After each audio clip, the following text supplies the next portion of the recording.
ইরানের ওপর যুক্তরাষ্ট্রের কঠোর নৌ অবরোধের মাঝে এক অভাবনীয় কৌশলগত পদক্ষেপ নিয়েছে পাকিস্তান। হরমুজ প্রণালীতে মার্কিন কড়াকড়ি এড়াতে ইরানের জন্য নিজেদের ৬টি স্থলপথ বা ল্যান্ড ব্রিজ খুলে দিয়েছে ইসলামাবাদ। পাকিস্তানের এই সাহসী পদক্ষেপ মধ্যপ্রাচ্য ও দক্ষিণ এশিয়ার ভূ রাজনীতিতে নতুন সমীকরণ তৈরি করেছে।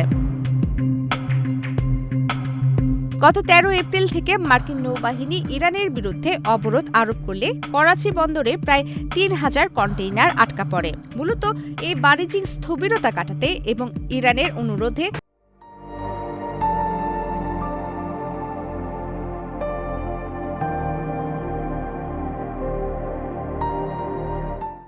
পাকিস্তান ২০০৮ সালের একটি পুরনো দ্বিপক্ষীয় সড়ক পরিবহন চুক্তিকে পুনরুজ্জীবিত করেছে।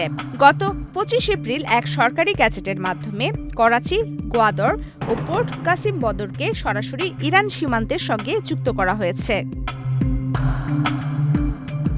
বিশ্লেষকরা মনে করছেন, পাকিস্তানের এই সিদ্ধান্তে সবচেয়ে বেশি ক্ষতিগ্রস্ত হবে ভারত। গত ২ দশকে ভারত চাঁদাবাহার বন্দর উন্নয়নে বিপুল বিনিয়োগ করেছে, যাতে পাকিস্তানকে এড়িয়ে আফগানিস্তান ও মধ্য এশিয়ায় ঢোকা যায়। কিন্তু মার্কিন অবরোধে চাঁদাবাহার অচল হয়ে পড়ায় এখন পাকিস্তানের গোয়াদর বন্দরই ইরানের জন্য একমাত্র ভরসা হয়ে দাঁড়িয়েছে। এতে আঞ্চলিক বাণিজ্যে ভারতের প্রভাব কমে যাওয়ার আশঙ্কা দেখা দিয়েছে।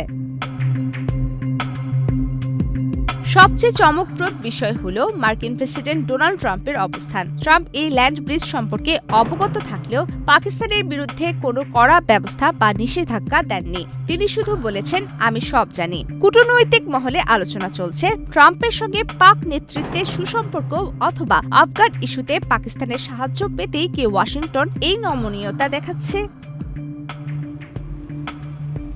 এই ল্যান্ড ব্রিজ ব্যবহারের ফলে গোয়াদর থেকে ইরান সীমান্তে পৌঁছাতে সময় লাগবে মাত্র ২ থেকে ৩ ঘন্টা। এতে পরিবহন খরচ কমবে প্রায় ৪৫ থেকে ৫৫%। তবে ঝুঁকিও কম নয়। যদি মার্কিন যুক্তরাষ্ট্র পরে অবস্থান পরিবর্তন করে নিষেধাজ্ঞা দেয়, তবে পাকিস্তানের পুরো ব্যাংকিং ব্যবস্থা সংকটে পড়তে পারে।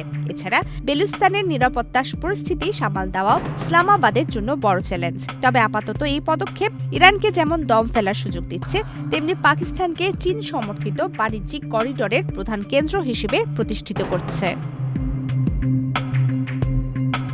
প্রমিতি কিবরিয়া ইসলাম, বাংলাদেশ প্রতিদিন।